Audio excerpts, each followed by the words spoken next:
నమస్కారం. నా పేరు కరుణ్. మీరు చూస్తుంది శ్యామ్ కింగ్ అప్డేట్స్. ఫ్రెండ్స్, ఈ వీడియోలో ఉగాది నుంచి కొత్త రేషన్ కార్డులకి అదిరిపోయే సూపర్ చెప్పారండి. ఆ వివరాలు ఏంటో వీడియోలో చెప్తాను. వీడియోని చివరిదాకా చూసి లైక్ చేసి ఛానల్ సబ్స్క్రైబ్ చేయండి. చాలామంది చూసి వెళ్ళిపోతున్నారు, లైక్ చేయట్లేదు. ప్లీజ్ లైక్ చేయండి. యూట్యూబ్ చాలామంది చూపిస్తుంది, చాలామందికి చేరాలనే ఉద్దేశంతో వీడియో చేస్తాను. అలాగే లైక్ సబ్స్క్రైబ్ చేసుకుని నా వీడియోస్ మీకు యూట్యూబ్లో కనబడతాయి. ఓకే, చూడండి. తెలంగాణలో రేషన్ కార్డులు మీ సేవ ద్వారా తీసుకోవడం అయితే జరుగుతుంది, కొత్త రేషన్ కార్డులు. అలాగే ఎవరైతే ప్రజాపాలనలో గ్రామ సభల్లో ఎవరైతే పెట్టుకున్నారో వారి యొక్క రేషన్ కార్డులను కూడా ప్రభుత్వం ఒక్కసారి మీ సేవలో వెరిఫై చేయమని చెప్పడం జరిగింది. సో కొత్త రేషన్ కార్డులు అప్లై చేసుకోవాలంటే గ్రామ సభల ద్వారా కానీ ప్రజాపాలన అప్లికేషన్లో కానీ ఎవరైనా అప్లై చేసుకోకపోతే వారు మీ సేవలు అప్లై చేసుకోవచ్చు. ఆల్రెడీ ప్రజాపాలన కానీ గ్రామ సభల ద్వారా కానీ ఎవరైనా అప్లై చేసుకుంటే వారు వెరిఫికేషన్ చేయించుకోవాలి. చాలామంది దీనికి కన్ఫ్యూజన్ అయిపోతున్నారు. వెరిఫికేషన్ వేరు, అప్లై చేసుకోవడం వేరు. మీ సేవ ఏం చేస్తుందంటే వాళ్ళకి ఆధార్ కార్డులు ఉన్నాయా, ఎంతమంది ఉన్నారు ఏంటని వెరిఫై చేసి వాళ్ళు వేలు ముద్రలు తీసుకుని డేటా అంతా ప్రభుత్వానికి పంపించడం జరుగుతుంది.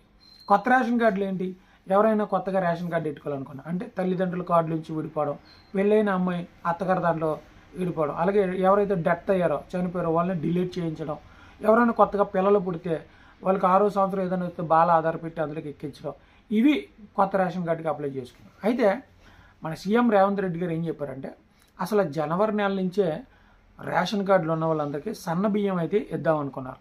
దొడ్డు బియ్యం తినలేకపోతున్నారు, అరగట్లేదు, అలాగే బ్లాక్ మార్కెట్లో అమ్మేసుకుంటున్నారని ప్రభుత్వం అయితే ఈ మార్చి నెల లేదా ఏప్రిల్ నెల మనకి ఉగాది నుంచి మన తెలుగువారి మొదటి సంవత్సరం కనుక, ఏదైతే సంవత్సరం మొదటి ప్రారంభం కనుక ఉగాది నుంచి మనకి సన్న బియ్యం అయితే ప్రతి ఒక్కరికి పంపిణీ చేయించడం జరుగుతుంది.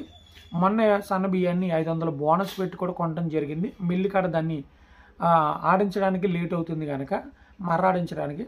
సో మార్చి ఏప్రిల్లో కల్లా ఆడించిన బియ్యం అన్నీ కూడా రీస్టాక్ అవుతూ ఉంటాయి. ఈలోపు కొనాల్సిన ధాన్యం ఏదైతే కొని దాన్ని కూడా లైన్ చేస్తారు కనుక ఉగాది నుంచి మనకి రేషన్ షాపుల్లో సన్న బియ్యాన్ని అయితే పంపిణీ చేయబోతున్నారు. మనిషికి వచ్చి 6 కేజీలు.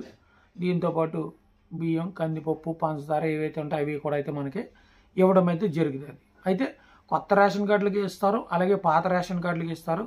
కొత్తగా యాడ్ అయిన వరకు కూడా ఈ రేషన్ అందించడం జరుగుతుంది. అది కూడా ఉగాది నుంచి అనమాట.